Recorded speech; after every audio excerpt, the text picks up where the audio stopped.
Bursa Efek Indonesia kembali menggelar pertemuan lanjutan dengan MSCI pada Selasa 11 Februari 2026 sebagai bagian dari upaya peningkatan kualitas dan transparansi pasar modal Indonesia.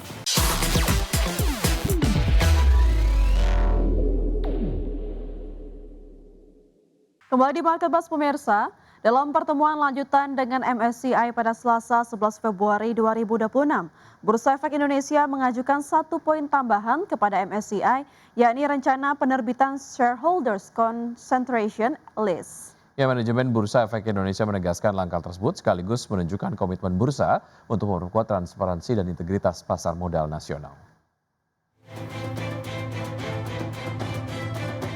Bursa Efek Indonesia kembali menggelar pertemuan lanjutan dengan MSCI pada Selasa 11 Februari 2026 sebagai bagian dari upaya peningkatan kualitas dan transparansi pasar modal Indonesia. Pejabat sementara Direktur Utama Bursa Efek Indonesia, Jeffrey Hendrik, menyampaikan bahwa dalam pertemuan tersebut Bursa Efek Indonesia mengajukan 1 poin tambahan kepada MSCI melengkapi 3 proposal yang sebelumnya telah disampaikan pada pertemuan 2 Februari 2026. Poin tambahan yang diajukan BEI adalah rencana penerbitan Shareholders Concentration List, yakni daftar saham yang terindikasi memiliki kepemilikan pemegang saham yang terkonsentrasi. Jeffrey menegaskan, langkah tersebut sekaligus menunjukkan komitmen Bursa Efek Indonesia untuk memperkuat transparansi dan integritas pasar modal nasional dengan mengadopsi praktik terbaik dari bursa global.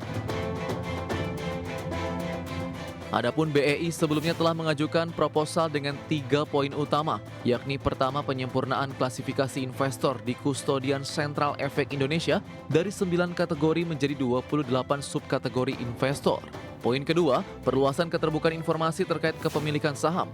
Dan poin ketiga terkait dengan peningkatan ketentuan minimum free float untuk mempertahankan status sebagai perusahaan tercatat. Ketentuan ini akan dinaikkan secara bertahap dari saat ini sebesar 7,5% menjadi 15%.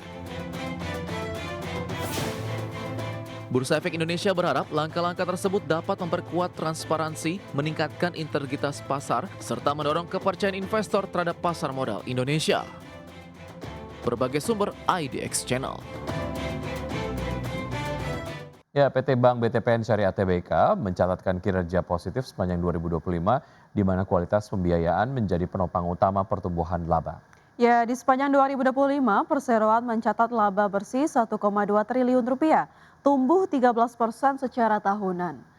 Adapun penyaluran pembiayaan mencapai 10,35 triliun rupiah, rasio keuangan bank tetap kuat dengan return on asset 7,2% dan capital adequacy ratio 57,7%.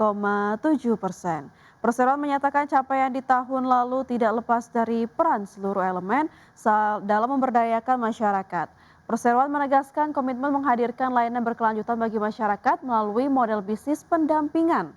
Pendekatan tersebut dinilai paling tepat dalam memberdayakan segmen ultramikro, di mana perseroan tidak hanya mendampingi dalam memberikan akses keuangan, tapi juga memberikan akses pengetahuan untuk meningkatkan kapasitas hidup nasabah.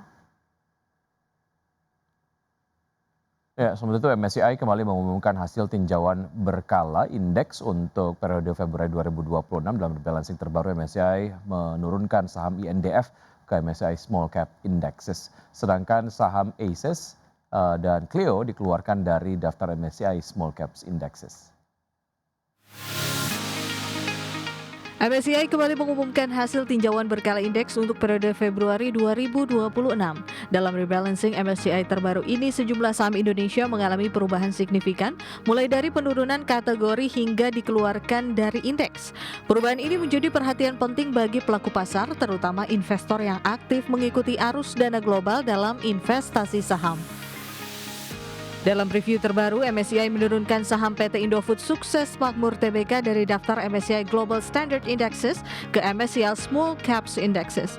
Kemudian PT Aspirasi Hidup Indonesia Tbk dan PT Sariguna Prima Tirta Tbk dikeluarkan dari daftar MSCI Small Caps Indexes.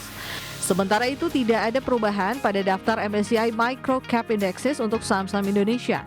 Adapun perubahan indeks dari hasil review MSCI Februari akan berlaku setelah penutupan perdagangan 27 Februari 2026 dengan tanggal efektif 2 Maret 2026. Usai pengumuman MSCI terpantau saham INDF terkoreksi 2,17% ke level 6.750 di perdagangan sesi pertama Rabu. Sehari sebelumnya, saham INDF mencatat net sell asing sebesar 9,9 miliar rupiah. Selanjutnya, saham terkoreksi 0,49% ke level 404 rupiah, sementara saham Cleo terpantau stagnan di level 394 rupiah. MSCI juga mengkonfirmasi bahwa tinjauan indeks selanjutnya akan dilakukan pada periode Mei 2026 dengan tanggal pengumuman pada 12 Mei 2026 dan tanggal efektif penetapan indeks pada 1 Juni 2026. Penyesuaian ini terjadi di tengah meningkatnya kehati-hatian MSCI terhadap pasar saham Indonesia khususnya terkait kualitas data free float dan aspek kelayakan investasi. MSCI juga menyampaikan bahwa apabila hingga Mei 2026 tidak terdapat perbaikan yang memadai, maka status akses pasar Indonesia akan kembali dievaluasi. Evaluasi tersebut dapat mencakup peninjauan bobot Indonesia dalam indeks emerging markets, bahkan potensi perubahan klasifikasi pasar. Adapun sebelumnya pada akhir Januari 2026, MSCI telah mengumumkan pembekuan sementara sejumlah perubahan indeks yang melibatkan saham-saham Indonesia seiring evaluasi terhadap metodologi perhitungan porsi saham publik. Berbagai sumber IDX Channel. Ya, pemirsa, lapangan kerja Amerika Serikat meningkat pada Januari 2026 dan tingkat pengangguran terpantau turun menjadi 4,3%. Menurut data Biro Statistik Tenaga Kerja, lapangan kerja bertambah sekitar 130.000 dan merupakan kenaikan terbesar dalam lebih dari 1 tahun.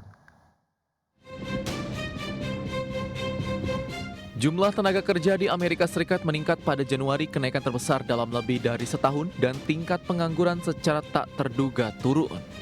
Hal ini menunjukkan bahwa pasar tenaga kerja terus stabil pada awal tahun 2026. Pemberi kerja menambah 130.000 lapangan kerja bulan lalu dan tingkat pengangguran turun menjadi 4,3% menurut data Biro Statistik Tenaga Kerja yang dirilis pada Rabu. Hal ini menyusul revisi data tahun sebelumnya yang menunjukkan perlambatan signifikan dalam penciptaan lapangan kerja. Sebagian dari peningkatan jumlah pekerja yang lebih baik dari perkiraan disebabkan oleh industri yang sensitif terhadap musim seperti pengecer dan perusahaan pengiriman yang mempekerjakan lebih sedikit pekerja musiman daripada biasanya. Januari biasanya merupakan bulan terbesar untuk PHK terkait liburan. Mengingat rendahnya perekrutan musiman, PHK mungkin lebih sedikit sehingga meningkatkan jumlah pekerja. Penambahan lapangan kerja rata-rata hanya 15.000 per bulan tahun lalu, turun dari angka awal yang dilaporkan sebesar 49.000. Laporan tersebut menunjukkan bahwa pasar tenaga kerja mulai stabil setelah setahun, ditandai dengan meningkatnya pengangguran dan minimnya penciptaan lapangan kerja. Meski para ekonom secara luas memperkirakan pasar tenaga kerja akan tetap lesu pada 2026, kejelasan lebih lanjut mengenai dampak kebijakan ekonomi Presiden Donald Trump dan biaya pinjaman yang lebih rendah dapat mendorong beberapa pemberi kerja meningkatkan jumlah karyawan. Berbagai sumber IDX Channel.